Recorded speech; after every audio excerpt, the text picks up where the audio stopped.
bisa menjadi seorang pimret kayak gitu. Padahal kamu anak daerah segala macam. Banyak variabel-variabel yang itu memperlemah kamu sebenarnya. Kalau kamu misalnya mau menyerah itu, kamu mudah untuk cari alasan kayak itu. Tapi kamu bisa sampai puncak itu.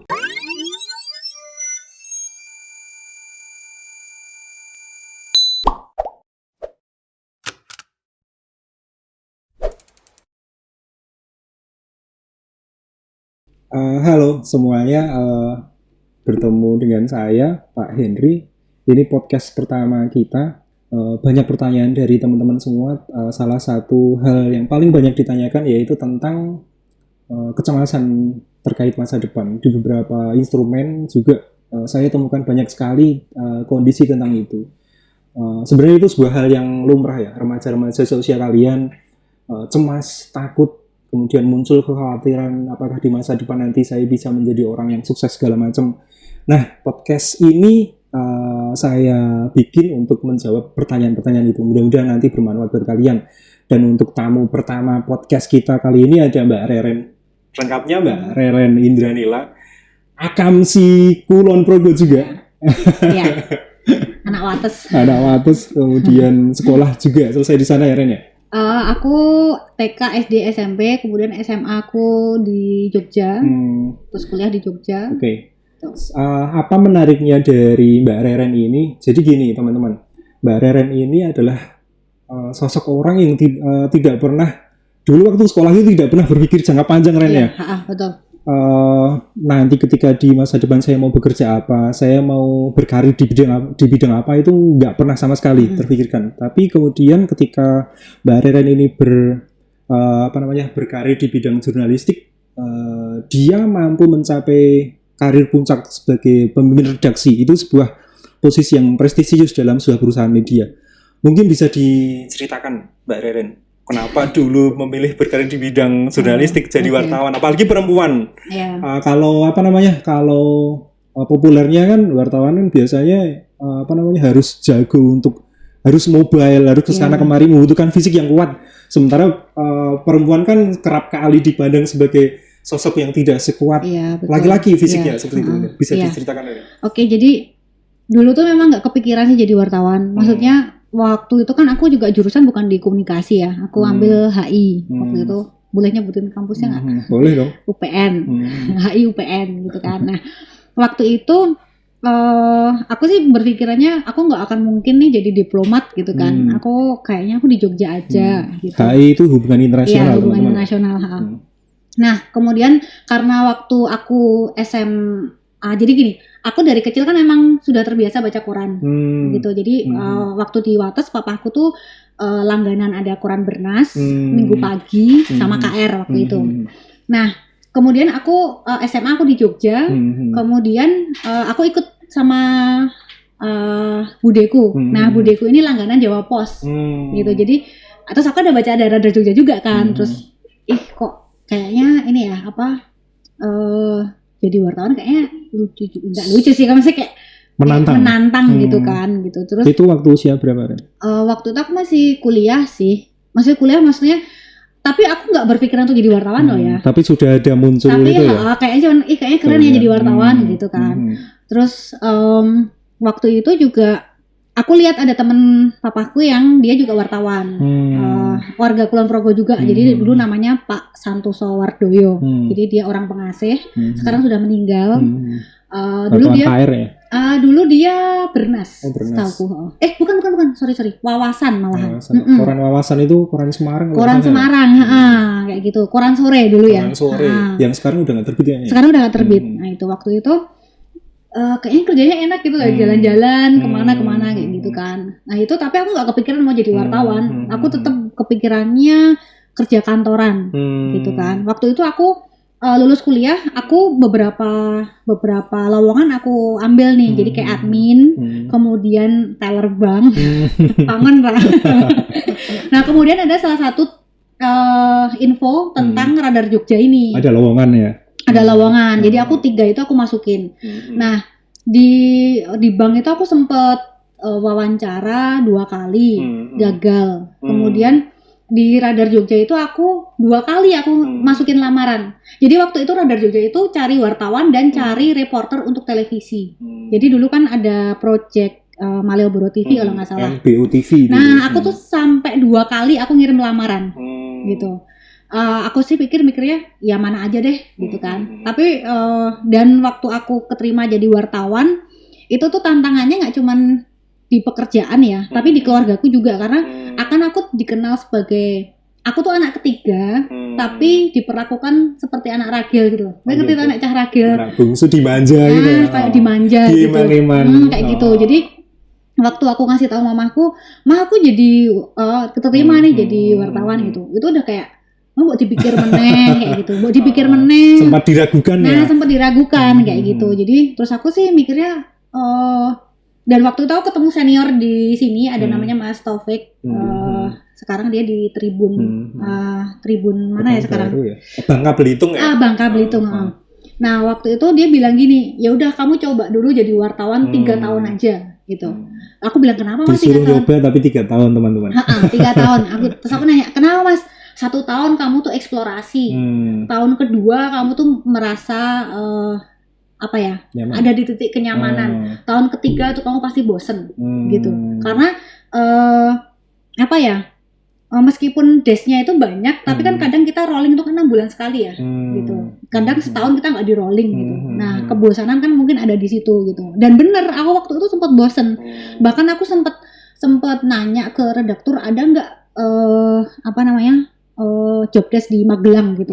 Karena aku bosen banget aku di Wates tuh. Karena jadi dulu pertama kali bekerja sebagai wartawan itu di kampung sendiri. Itu yang membuat bosan ya? Gitu. Karena kan waktu itu aku mikirnya jadi wartawan ini kesempatan aku untuk mengenal daerah lain gitu. Tapi ternyata aku ditempatkan di tempat aku berasal gitu. Jadi aku cuman sebulan aku di Jogja, kemudian aku dipindah ke Kulon Progo. Gitu.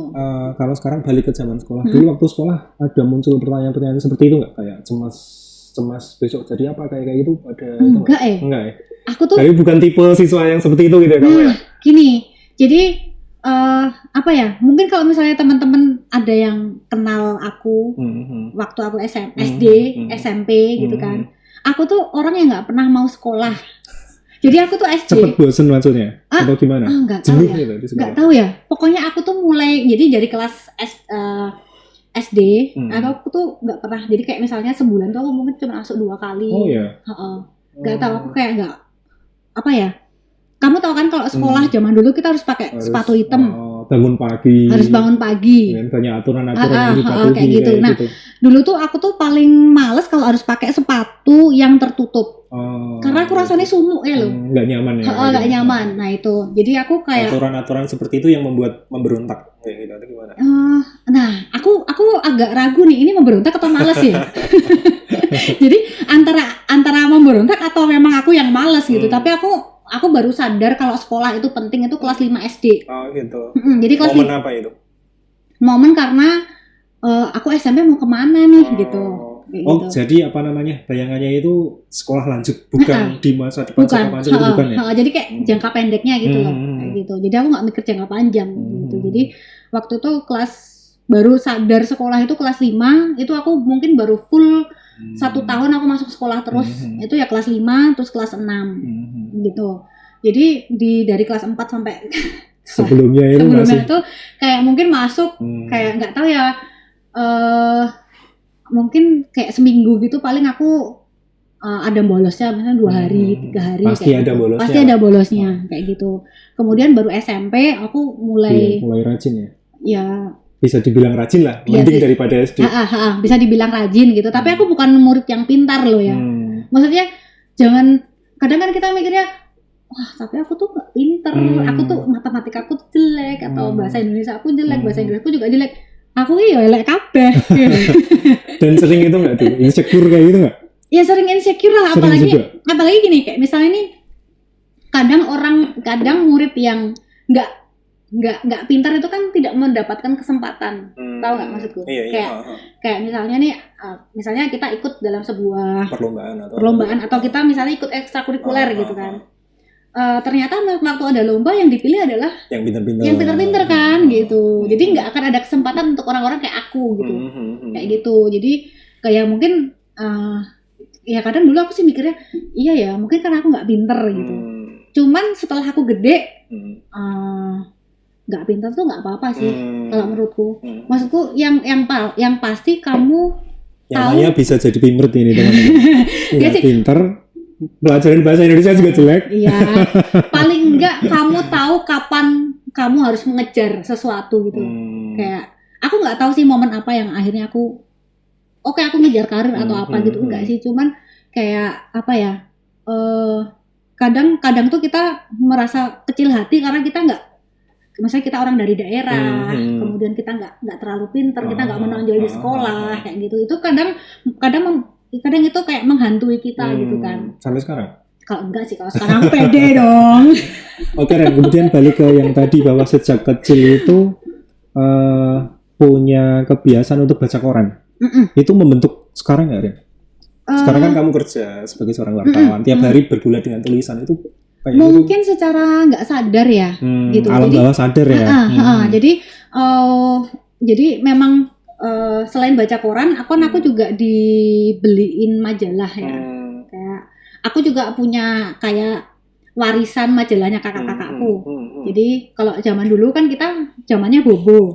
Tapi kalau zamannya kakakku kan ada Ananda, tau nggak? Majalah lama. Majalah anak-anak yang dulu sangat populer itu. Nah itu sama mamahku tuh dijilid besar gitu. Nah itu jadi warisan. Ya, jadi kayak aku sering baca, terus baca komik. Berarti emang minat baca kamu tinggi ya sejak kecil? Mungkin ya, nggak tahu ya. Tapi tidak pernah bercita-cita jadi wartawan meskipun sejak kecil hobi baca. Iya. Padahal itu yang membentuk kamu ya. Iya ya, baru sadar aku. Nggak, soalnya kayak misalnya karena kan yang aku baca kan sesuatu yang menyenangkan toh. Maksudnya bukan buku pelajaran gitu loh. Kalau buku pelajaran aku pusing. Memang jadi seperti itu ya. Jadi yang dibaca ya komik, Ghostbump. Kalau zaman kita tahu masih baca Ghostbump nggak? Tahu, dan masih nyimpen aku Ghostbump. Kayak Ghostbump. Itu buku-buku horor, tapi anak-anak ya. R.L. Stein. Jadi ketahuan umur kita, Ren. Ya. Enggak kalau itu. Oke, kalau kemudian untuk pesan-pesan kamu, Ren, untuk anak-anak muda, untuk remaja-remaja yang sekarang masih usia belasan, untuk yang masih sekolah sekarang itu apa, Ren? Kamu tidak pernah bercita-cita jadi wartawan, kemudian prestasi kamu biasa-biasa aja di sekolah, bahkan tidak pernah terpilih untuk jadi wakil sekolah di lomba-lomba, tapi kamu bisa dibilang sukses untuk meniti karir di bidang jurnalistik, bisa menjadi seorang pimret kayak gitu, padahal kamu anak daerah segala macam. Banyak variabel yang itu memperlemah kamu sebenarnya. Kalau kamu misalnya mau menyerah itu kamu mudah untuk cari alasan kayak itu, tapi kamu bisa sampai puncak itu. Pesan-pesan kamu buat mereka apa ya? Yang pertama sih kamu harus tahu apa yang kamu mau. Jadi gini, misalnya anak-anak zaman sekarang generasi apa nih, Z ya? Generasi Alpha ya? Sekarang generasi Alpha ya? Generasi Alpha. Jadi generasi Alpha ini adalah orang-orang yang biasanya dia lebih tahu apa yang dia mau. Karena sejak dia lahir ada teknologi, informasi sangat cepat, luas gitu kan. Nah, yang harus dipastikan adalah saat kita mungkin kita sekarang bukan apa-apa gitu, tapi kita bisa menjadi apa-apa saat kita tahu apa yang kita mau. Kemudian kita berusaha untuk memastikan keinginan kita itu tercapai dan jangan terlalu memikirkan omongan orang. Kayak misal nih, sekarang itu kan orang kowe ngopo to main game gitu kan. Game ki marak kayak urep kok. Ya kenyataannya sekarang iya gitu kan. Dulu aku juga suka game. Aku kalau main Nintendo sama papaku sampai jam 4 pagi gitu. Semalam suntuk ya? Di sekolah aku dimarahin sama guruku. Cuman waktu itu aku berpikir, tapi aku ki mainnya karena papaku gitu terus. Dan istilahnya dengan bermain game itu kadang aku juga bisa latihan bahasa Inggris di situ juga karena dia kan ada karena menu-menunya bahasa Inggris semua. Nah, kayak gitu. Nah, dan jadi gini, tantangannya itu semua orang pasti akan mempertanyakan keputusan apa yang akan kamu ambil gitu. Meskipun itu misalnya oke lah, mungkin dianggap orang itu nggak masuk akal. Tapi kalau misalnya kita menganggap itu pas dengan kita, dan kita istilahnya bertanggung jawab dengan apa yang kita pilih, aku yakin itu pasti akan ada hasilnya. Ketemu jalannya gitu. gitu. Betul. Oke.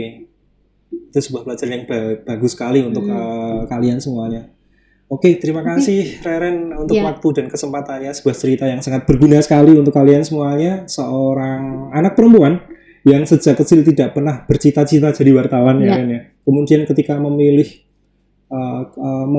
berkarir di bidang jurnalistik pernah diragukan bahkan oleh orang terdekat ya Ren. Ternyata bisa membuktikan sampai ke puncak.